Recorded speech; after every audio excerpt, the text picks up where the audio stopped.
आज जो हमारे गेस्ट हैं अभी पीछे यहाँ पर बैक स्टेज पर, उनकी जो कंपनी है उसकी वैल्यूएशन आज की डेट में है $5 billion की। Please give an energetic and warm welcome to the co-founder of ShareChat, Ankush Sachdeva.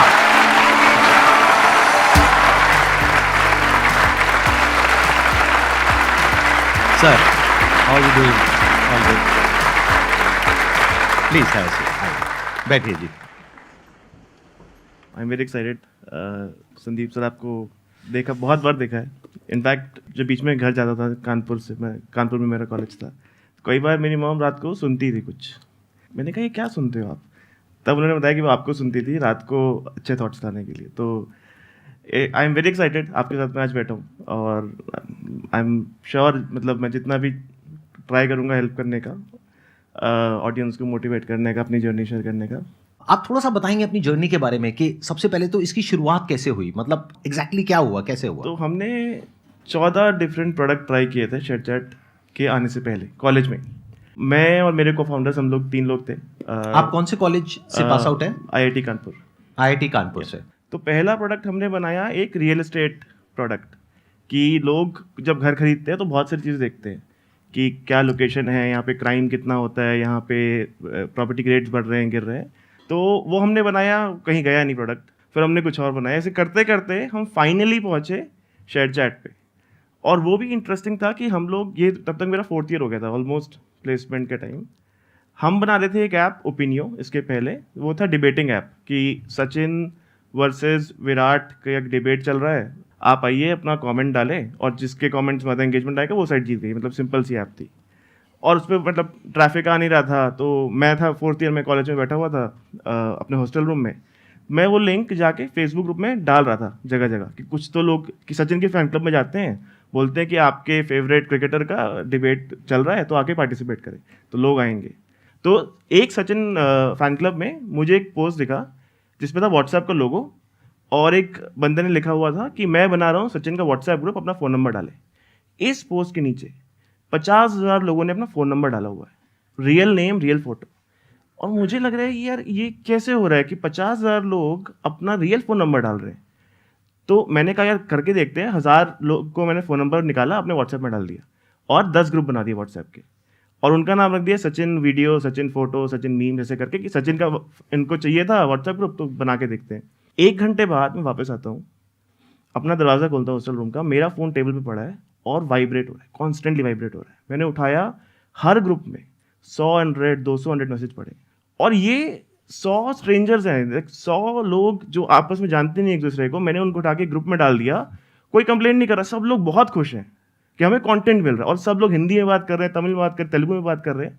तो ये ऑब्जर्वेशन से हमने कहा हमें क्या बनाएंगे शेयरचैट, जिसमें आपको सारा वायरल ट्रेंडिंग कंटेंट आपकी भाषा में एक ऐप में मिलेगा। तो वहाँ से शुरू हुआ था शेयरचैट। ये 2014 की बात है, हमने देखा। और इनफैक्ट ये जो ऑब्जर्वेशन था फेसबुक ग्रुप वाला, ये मेरे प्लेसमेंट के 2 दिन पहले था। मैंने घर पे कॉल किया, मम्मी मैं नहीं बैठ रहा प्लेसमेंट में, मेरे को एक आइडिया आया, मैं वो करना चाहता हूँ। तो वही घर वालों ने बोला कि यार बेटा IIT गया है, इतनी मेहनत करी है, तो अब आखिरी मोमेंट पे क्यों ऐसे कर रहा है। बट मैंने कुछ कुछ करके कन्विंस किया। मैंने कहा 2 साल दे दो मेरे को, 2 साल में अगर नहीं हुआ तो मतलब कर लेंगे, मतलब जॉब्स कहाँ जा रही है, डिग्री तो है ही। डिग्री तो है ही। फिर मैंने वो किया, फिर मैं ट्रेन लिया। मेरे को फाउंडर्स मुंबई में थे, वो एक्सेल सीनियर तो ग्रेजुएटेड थे वो। तो मैं मुंबई गया, मैंने सेम चीज़ दिखाई उनको कि देखो क्या चल रहा है फेसबुक पे। फिर वहाँ से शुरू हुआ शेयरचैट। बट अब अगर देखा जाए आज की डेट में, तो आज की डेट में तो बाकी भी एप्स यूज होती हैं, तो how is your product different from all those products? मतलब डिफरेंस क्या है उसमें? जब आप कोई ऐप ज्वाइन करते हो, मतलब फेसबुक, ट्विटर टाइप, लार्जली इन ऐप्स में आपको या तो फ्रेंड बनाना होता है या फॉलो करना होता है, और फिर आपकी फीड बनती है। हमने पहले 2 साल सेम चीज़ ट्राई करी कि यार हम लोग पब्लिक प्रोफाइल्स, मतलब हम लोग फ्रेंड नेटवर्क तो है नहीं, हम लोग पब्लिक प्रोफाइल्स लेके आएंगे, फॉलो वर्दी प्रोफाइल्स। लोग आएंगे, उनको फॉलो करेंगे, उनकी फीड बनेगी और वो यूज़ करेंगे। ये हमने 2 साल ट्राई किया। इससे मतलब हम जो रिटेंशन मेजर करते हैं कि कितने लोग आए और रुके ऐप में, वो बिल्कुल नहीं बढ़ा। बट हमारी एक छोटी सी टीम थी जिसने ये कहा कि हम फॉलो नहीं कराएंगे, हम सीधा देखेंगे आपका क्या लाइक हो रहा है, क्या शेयर हो रहा है, क्या फेवरेट हो रहा है, उससे हम एक एल्गोरिथम बनाएंगे जिससे आपको हम बेटर फीड देंगे बेस्ड अपॉन योर इंटरेस्ट। तो हमने पूरा ये कॉन्सेप्ट कि ग्राफ होना चाहिए, आपको फॉलो करना चाहिए, हटा दिया। डे वन पे आप आए हो, आपको फीड मिली, आपने लाइक करा, आपको वैसा कंटेंट और मिल रहा है। तो हमारा सबसे बड़ा डिफरेंशिएटर ये था कि जब बाकी वेस्टर्न सोशल नेटवर्क्स आपसे ये सब स्टेप कराती थी, और आप इमेजिन करें इतने सारे लोग इंटरनेट में नए हैं, किसी को फॉलो करना अब एक बहुत कॉमन कॉन्सेप्ट हो गया। बट जब कोई इंसान पहली बार इंटरनेट पे आता है, अरे आप यूज करते हैं, फॉलो का मतलब क्या, पीछा करो। हिंदी में तो समझ नहीं आता ना क्यों क्यों फॉलो करें। तो एक सिंपल इंसान का दिमाग ऐसे काम करता है कि मैंने 10 MB खर्च करके ऐप डाउनलोड करी, कंटेंट ऐप में मुझे कंटेंट दो। क्या इसके पीछे ये भी रीजन था? Because if I can understand it correctly, it's like a chicken and egg situation, कि जब तक बड़े क्रिएटर्स नहीं होंगे तब तक उनको कोई फॉलो नहीं करेगा, छोटे को कोई क्यों करेगा, और जब तक फॉलोअर्स नहीं होंगे तब तक बड़े क्रिएटर्स नहीं आएंगे। तो was that the issue because of which you thought of कि इस पूरे स्ट्रक्चर को ही चेंज कर देते हैं? एक तरह से था क्योंकि बड़े क्रिएटर्स के पास वेस्टर्न सोशल नेटवर्क पहले से थे, राइट, तो उनके पास क्योंकि कोई वो तो इतना वहां पर है, incentive- हाँ। वो तो एकदम से नहीं आएंगे, तो वो एक right. फोर्सिंग फंक्शन जरूर था। बट ये जो नया मॉडल था ये और एफिशिएंट भी था इन जनरल। तो इनफैक्ट अभी आई थिंक अब तो सारे social network are moving away from friend graph and follow graph, सब एल्गो फीड पे आ रहे हैं। तो Right. ये एक बहुत बड़ा डिफरेंशिएटर था। एंड आई थिंक जो पूरी वेव चल रही है of machine learning, AI is towards that कि आप एक सोशल ऐप पे जाके किसी को फॉलो और फ्रेंड कर रहे हैं, बहुत लाइक 2010 की टेक्नोलॉजी। आज की टेक्नोलॉजी है कि हम फिगर आउट कर लेंगे आपको क्या चाहिए, आप बस आप वीडियो देखिए, लाइक करिए, फेवरेट करिए, जो करना है आप करिए, नॉर्मल एक्टिविटी, हम फिगर आउट कर लेंगे आपको क्या चाहिए। हाँ, क्योंकि अगर किसी ने किसी को फॉलो किया भी या सब्सक्राइब किया भी तो it may not be necessary कि आज उसने किया कल उसका इंटरेस्ट है या नहीं है, कल उसका इंटरेस्ट चेंज भी हो सकता है। प्लस उसने 1000 को फॉलो किया, उसमें से कौन सा दिखाओगे तो वही जिसको वो बार बार कंज्यूम कर रहा है। तो जब वही दिखाना है तो इससे अच्छा उसी का हमने एक क्लस्टर्स बना दिए और वो हम ग्रुप्स में डिवाइड कर दिया और उसको हम दिखाते चले जा रहे हैं। इनफैक्ट अब अभी सारे जितने आप देख रहे हैं फॉलो वाले या फ्रेंड वाले सोशल नेटवर्क, कोई भी अब गारंटी नहीं करता रीच। आपके एक्स फॉलोअर होंगे बट वो रीच एल्गो से होगी। It's a fact. ये आप लोगों ने देखा भी होगा यूट्यूब के ऊपर स्पेशली, कि अगर किसी के मान लो 10 मिलियन सब्सक्राइबर्स हैं, 20 मिलियन सब्सक्राइबर्स हैं, व्यूज आ रहे हैं 1 लाख 2 लाख, तो अगर 1 लाख व्यूज आ रहे हैं इसका मतलब क्या है, सब तक पहुंच ही नहीं रहा है। तो आप ये कह रहे हैं कि जैसे किसी ने आपकी ऐप डाउनलोड करी, कुछ ही देर में आप ये पता लगा लोगे कि उसको किस तरह का कंटेंट दिखाना है। Video play I was about to say that कि 10-15 वीडियोस देखने के बाद में आप पता लगा लोगे कि एग्जैक्टली उसका इंटरेस्ट क्या है, और वो आप कंटेंट दिखाते जाओगे। बट वो कंटेंट आएगा कहाँ से? तो हमारा पूरा प्लेटफॉर्म यूजीसी है, नॉर्मल क्रिएटर ही अपलोड करते हैं वीडियोस। और इनफैक्ट मतलब आई थिंक अब तो हम मतलब we are also working on कि कैसे क्रिएटर्स को मोनेटाइज कराएं। इनफैक्ट जो नीश क्रिएटर्स है ना, जैसे कोई तमिल आयुर्वेदिक कंटेंट बना रहा है, बहुत ही छोटी ऑडियंस है उसकी, कंपेयर टू कोई डांस या ह्यूमर वीडियो बना रहा है, तो वहाँ पे एल्गोरिथम और ज़्यादा इंपॉर्टेंट हो जाता है। कैसे आप फिगर आउट करो जब कोई एक वीडियो आए कि क्या इसकी राइट ऑडियंस है। तो हमारा business at the core is what, हम लोग एक एल्गोरिथम है, हर कंटेंट को उसकी डिजर्विंग ऑडियंस दिलाना हमारा काम है, चाहे वो शेयर चैट हो या मौज हो। तो ये हमारा कोर बिजनेस है। और इसमें मतलब क्रिएटर्स को कैसे इंसेंटिवाइज रखें, जब कोई क्रिएटर बड़ा हो जाए, how do we make help them make money, तो ये सब we are doing now. But it is largely UGC, कुछ बड़े पब्लिशर्स भी हैं, मतलब बड़े न्यूज़ चैनल्स वो सब भी अब आ गए हैं, but largely I would say 80% अभी भी यूजीसी कंटेंट है। बट उनके लिए इंटरेस्ट क्या है? जैसे कोई बड़ा क्रिएटर है, अगर वो आ करके यहाँ पर अपना कंटेंट डालता है, तो रेवेन्यू मॉडल क्या है? क्या रेवेन्यू शेयरिंग अरेंजमेंट तो है? हमारे 2 रेवेन्यू मॉडल है। एक है मतलब ब्रांड डील्स, आपका अगर जैसे यूट्यूब पे जैसे होता है सिमिलर मॉडल है कि आपकी वीडियो आपने डाली है, बीच में ऐड आएगा। अगर आप शॉर्ट वीडियो क्रिएटर हैं तो आप ब्रांड के साथ कोलैबोरेट कर सकते हैं, with in your video you can praise the products. एक और हमारा बहुत यूनिक रेवेन्यू स्ट्रीम है वर्चुअल गिफ्टिंग। अगर आप एक इन्फ्लुएंसर हैं मौज पे या शेयर चैट पे, आप लाइव जा सकते हैं और आपके फैंस आपको पेमेंट कर सकते हैं। मतलब आप गिटारिस्ट हो, आप गिटार बजा रहे हो, आपके फैंस को अच्छा लगा, वो आपको तुरंत वर्चुअल गिफ्ट भेज सकते हैं, वर्चुअल रिंग, जो कि एक्चुअल 10 रुपीज़ से वो खरीदेंगे कॉइन से और फिर आपको वर्चुअली गिफ्ट करेंगे। एंड ये बहुत बड़ा मार्केट बन रहा है अभी। हमने इस साल करीब 400 करोड़ के क्रिएटर इंसेंटिव करें इंडिया में। सबसे लो मोमेंट आपका कौन सा था शेयर चैट की पूरी जर्नी में? आई थिंक ऐसे काफ़ी मोमेंट थे, नियर डेथ मोमेंट्स थे। इनफैक्ट एक बार ऐसा हुआ था कि हमारे पास सैलरी देने के पैसे बचे नहीं थे, पैसे खत्म हो गए थे कंपनी के अंदर, फंड रेज हो नहीं रहा था। That was in which year? 2015 and की बात है ये। हाँ। तब हमने कुछ करा के luckily we were able to get series A done और हम सैलरी दे पाए थे लोगों की। बट वो एक नियर डेथ मोमेंट था कि हमको लगा यार अब बस सब खत्म हो गया है। और अब अगर आज की डेट की बात करी जाए तो don't you think it's a very competitive landscape, क्योंकि यहाँ पर वो प्लेयर्स हैं जिनकी बहुत डीप पॉकेट्स हैं। अब तो वैसे आपकी भी काफी अच्छी डीप पॉकेट्स हो गई हैं, हाँ, बट स्टिल मतलब they are like $multi-billion corporations जिनके पास में बहुत फंड्स हैं और उनका पूरा एक इंफ्रास्ट्रक्चर नेटवर्क वो सब कुछ बना हुआ है। एक नेटवर्क इफेक्ट है उन लोगों के पास में in terms of advertisers, in terms of creators, in terms of content, in terms of everything. तो what differentiates you at this point in time? मतलब अगर एक यूजर की बात करी जाए जो अभी देख रहा है, वो क्यों आपकी ऐप को डाउनलोड करे? ऐसा क्या है उसके अंदर? तो आई थिंक ये क्वेश्चन हमको शुरुआत से आ रहा है। मतलब डे 1 पे हमने जब शेयर चैट शुरू किया तो तब भी लोग थे, बहुत बड़े बड़े लोग थे। इनफैक्ट हमको 90% इन्वेस्टर्स ने मना किया था डे 1 पे कि क्यों हो रहा, इंडिया का क्यों होगा एक सोशल नेटवर्क। तो आई थिंक उससे तो हम काफ़ी आगे आ गए हैं। मतलब हमारे टोटल 40 करोड़ लोग हैं जो शेयर चैट मौज से टुगेदर कंबाइंड जुड़े हुए हैं, एक्टिव यूजर्स। तो आई थिंक हमारा एक अपना बेस है, स्पेशली रीजनल लैंग्वेज में। तो क्या ये और प्लेटफॉर्म्स पे नहीं हो रहा है? मतलब रीजनल लैंग्वेज में कंटेंट वहां पे अवेलेबल नहीं है? इतनी डेप्थ नहीं है। सो फॉर एग्जांपल अगर आप देखें, हम जब देखते हैं अपने बिजनेस को तो शुरुआत होती है कंटेंट की बहुत पॉपुलर कंटेंट से, ह्यूमर है, मीम्स है, डांस है। बट रियल वैल्यू कब आती है प्लेटफॉर्म की? जब आप एकदम लॉन्ग टेल कुछ सॉल्व कर रहे हैं। जैसे मैंने बोला कि मलयालम में आयुर्वेदिक कंटेंट की एक कोई क्रिएटर है, उसकी छोटी ऑडियंस होगी, बट जब वो ऑडियंस को वो कंटेंट मिलेगा वो उस प्लेटफॉर्म पे स्टिक करेगा। तो पॉइंट ये कि आप कैसे वो लॉन्ग टेल बनाए। और इंडिया बहुत डाइवर्स कंट्री है। मतलब इतनी हम 15 लैंग्वेजेस में ऑपरेट करते हैं शेयर चैट मौज। बहुत डाइवर्सिटी है लैंग्वेज में भी, टीयर्स में भी। मतलब कोई दिल्ली से है तो कोई इलाहाबाद से है, उनमें उनके कंटेंट प्रेफरेंस बहुत डिफरेंट होंगे। तो आई थिंक हमारा अपना एक ऑडियंस है जो हमने कैप्चर किया है। बाकी लोगों का अपना एक ऑडियंस है। हमारे पास इनफ कैपिटल है कि हम इन्वेस्ट करते रहें। और हमारे लिए क्या इंपॉर्टेंट, राइट? हमारा जो बीच में एल्गोरिथम है वो हम स्ट्रॉन्ग करते रहे। तो हमने इनफैक्ट ये सबसे हार्ड पार्ट है इस बिजनेस का।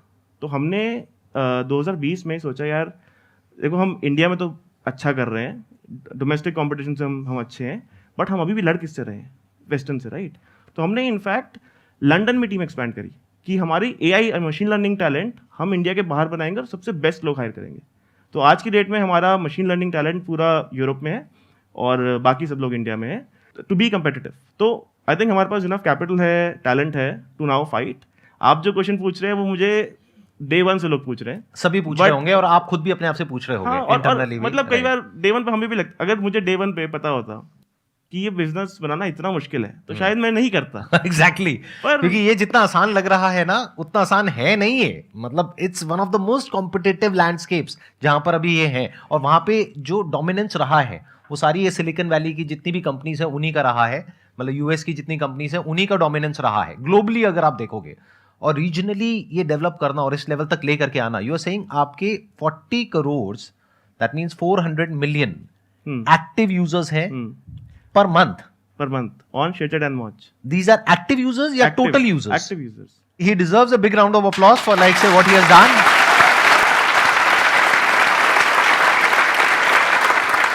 तो अब Q&A के लिए ओपन करते हैं इसको, प्लेटफॉर्म को। मेरा क्वेश्चन सर आपसे ये है कि सेल्फ डाउट को लेके है कि जब हम बहुत छोटे लेवल पे होते हैं और जस्ट स्टार्ट किया, कोई ऐसा बड़ा अचीवमेंट नहीं है to look up to, and बाहर वाले लोग तो बोलते ही हैं, प्लस अपने फ्रेंड्स को जब आप देख रहे हो कि वो आपसे आगे बढ़ रहे हैं, एंड आप कुछ आपके अंदर आपको खुद डाउट होने लगता है कि आप सच में कर सकते हो या नहीं। तो उस सिचुएशन में क्या करना चाहिए? नहीं, आई थिंक ये बहुत नॉर्मल है। इनफैक्ट जब वो जो मैंने फेसबुक ग्रुप वाला एग्जांपल आपको बताया था, वो जिसमें व्हाट्सएप लोगो था, ये सेम चीज़ क्योंकि हॉस्टल में हुई थी, मैंने अपने बगल के दोनों वाले रूम्स के लोगों को दिखाया था। सब ने बोला ये क्या है और इससे क्या होता है, इससे क्या होगा। हम लोगों ने जब प्रोडक्ट बना दिया, हमने इतने लोगों को पिच किया, the smartest VCs of the country, तो उन्होंने बोला यार हिंदी ऐप, इसमें क्या होगा। तो आपको 90% लोग आपका आइडिया नहीं समझेंगे, अप्रिशिएट नहीं करेंगे। You are the only one who will have to believe, and it is a very tough road ना, कि अगर आप कोई एक आइडिया पे जा रहे हैं, वो गलत भी हो सकता है, पर आपको अपने अंदर ये सोचना है कि मैं किस चीज़ पे बेट कर रहा हूँ, मेरी assumption क्या है, ये क्यों चलना चाहिए। अब उस पर ऑनेस्ट रहो कि मेरी assumption थी कि यार ये कंटेंट का गैप है तो ये कंजम्पशन होना चाहिए। अगर वो फेल होता है तो फिर मैं चेंज करूँगा, किसी के बोलने पे नहीं करूँगा। मैं खुद से ऑनेस्ट रहूँगा कि मैं ये चीज़ क्यों कर रहा हूँ, उसके क्या रीज़न है। अगर वो रीज़न सही है तो मैं करता रहूँगा, अगर वो रीज़न डिस्प्रूव होते हैं मार्केट से तो मैं नहीं करूँगा। तो आपको अपने साथ ऑनेस्ट रहना है, ऑब्जेक्टिव रहना है, और मतलब लोग बोलते रहेंगे, उनका काम है बोलना, उस पर आपको नहीं जाना है। सर मोटिवेट कैसे रहें उस टाइम जब कुछ भी नहीं है, मतलब कोई भी ऐसा अचीवमेंट नहीं है जिसको देखने को कि तो अचीवमेंट करना है ना, वही तो मोटिवेशन है। Good point. देखो इन्होंने बहुत अच्छी बात कही, जब अचीवमेंट हो जाएगा उसके बाद क्या मोटिवेशन है। समझ रहे हो मैं क्या कह रहा हूं? जब जो आपको चाहिए वो मिल गया तब क्या मोटिवेशन है। अचीवमेंट जब तक नहीं हुआ तभी तक तो वो मोटिवेशन है। वही तो ये कह रहे हैं, यही तो मोटिवेशन है कि अचीव करना है। यस आप यहाँ पे आए हैं, क्यों आए हैं? मतलब आपको, आपके अंदर जिद है ना, वो क्या कुछ करना है, वो है Right. मोटिवेशन आपके अंदर। Thank you sir. मेरा एक क्वेश्चन था कि बिकॉज आप IITian रह चुके हैं, तो उस समय आपके पास ऑप्शन था कि आप एक अच्छी कंपनी में अपना लाइक जॉब लेके और आराम से पैसे कमा के अपनी लाइफ गुजारते, जो कि एक अच्छा ऑप्शन था। बट आपने क्रिएट करने का कुछ और लोगों तक पहुंचने का ऑप्शन क्यों चूज़ किया? उसके पीछे क्या ज़ील, क्या मोटिवेशन थी? आई थिंक IIT की प्लेसमेंट छोड़ने से पहले भी एक डिसीजन था मेरी लाइफ में। तो मैं ये इसलिए बता रहा हूँ क्योंकि कई लोग सोचते हैं कि IIT का ब्रांड था तो कर लिया, बट उसके पहले जब मैं 12th स्टैंडर्ड में था, मैंने 12th में 2 महीने बाद मैं एक दिन स्कूल गया, एकदम परेशान हो गया कि यार 8 घंटे बिताता हूँ मैं, कुछ मेरे को मन भी नहीं है, उससे बेटर मैं घर में सीख लूँगा। मैं एक दिन वापस आया, मैंने अपने घर वालों को बोला, पेरेंट्स को बोला, मैं स्कूल नहीं जा रहा और मैं घर में पढ़ूंगा, और फिजिक्स केमिस्ट्री मैथ्स तो हम IIT के लिए प्रिपेयर कर रहे थे, वो कर लेंगे, इंग्लिश और कंप्यूटर बचा है वो मैं खुद पढ़ लूँगा। तब मेरे पास कोई वो नहीं था सेफ्टी नेट कि IIT का ब्रांड है कि नहीं, बट एक कॉन्फिडेंस था और एक कैलकुलेटेड रिस्क था कि यार मुझे लग रहा है कि वो 8 घंटे में मैं कर लूँगा अपने आप, इससे बेटर तो वो बेट ले लेते हैं। तो चाहे वो डिसीजन हो या प्लेसमेंट छोड़ने का डिसीजन हो, it is always a calculated risk कि मेरा अपसाइड क्या है, मेरा डाउन साइड क्या है। अपसाइड ये है कि यार मेरे को फ्री टाइम मिलेगा, मैं अपनी पढ़ाई पे फोकस कर पाऊंगा। डाउन साइड ये है कि शायद मेरे बोर्ड्स में कम नंबर आ जाएंगे। बट हम लोग क्यों पढ़ रहे हैं? हम लोग इंजीनियरिंग कॉलेज में जाने के लिए पढ़ रहे हैं, वहाँ पे बोर्ड्स का परसेंटेज और उसका कोई कोरिलेशन है नहीं। मतलब हमारे टाइम पे तो नहीं था, अब शायद चेंज हो गया हो। तो आपको ये देखना है कि अपसाइड क्या है, डाउन साइड क्या है, और फिर डिसीजन लेना है। तो ये भी एक आई थिंक आजकल एक फैट बन गया है कि कॉलेज छोड़ दो, ये छोड़ दो, क्योंकि आई थिंक संदीप सर आप भी मैं बिगाड़ रहा हूँ सबको। आप भी वहाँ भी बहुत है, सिलिकॉन वैली में भी बहुत है। हाँ, बट ये थोड़ा सा आई थिंक ओवर हाइप्ड है, क्योंकि हम सब ने जब वो डिसीजन लिए थे, हाँ, तो कुछ सोच के लिए थे, सोच के लिए रिस्क, वो कैलकुलेटेड रिस्क था। हमने किसी को देख के नहीं लिया था ये डिसीजन। मतलब जब मैंने वो डिसीजन लिया था, हमने मतलब मैंने, क्योंकि इन्होंने तो पूरा किया, इनके पास तो आज भी डिग्री है, जो चाहे कर सकते हैं, बट मैं तो किसी काम का नहीं हूँ, मैं यही सब कर सकता हूँ जो अभी कर रहा हूँ। तो मैंने जब वो डिसीजन लिया था तो बहुत सोच समझ करके लिया था। जब मैंने वो डिसीजन लिया था तो मेरे को पता था कि in the worst case scenario में महीने का ₹1,00,000 तो कमा ही लूंगा। तब जाकर के मैंने वो डिसीजन लिया। ऐसे नहीं कि किसी को देखा और इमीडिएटली वो डिसीजन ले लिया। मतलब जैसे इन्होंने कहा ना, best case scenario, worst case scenario देख करके फिर डिसीजन लिया कि बुरे से बुरा क्या हो जाएगा, ये कहीं कुछ नहीं हुआ, हाँ ठीक है इतना तो हो जाएगा। एक डाउट था मेरे मन में कि स्कूल में बच्चों का एडमिशन कैसे होगा आगे जा करके, क्योंकि ये मेरे को डराया था, कुछ घर वालों ने ये कह करके डराया था कि बेटे आगे जाओ करके ना शादी नहीं होगी, ये नहीं होगा। मैं कहा शादी की आप टेंशन छोड़ दो, वो तो हो जाएगी। मेरी बात हो गई है। हाँ,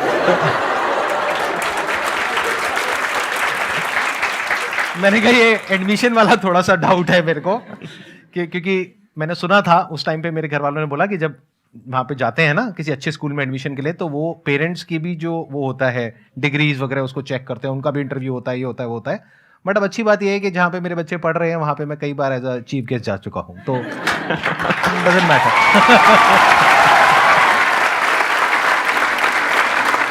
Thank you so much, sir. It was pleasure meeting you, pleasure talking to you, and pleasure interacting. Thank you.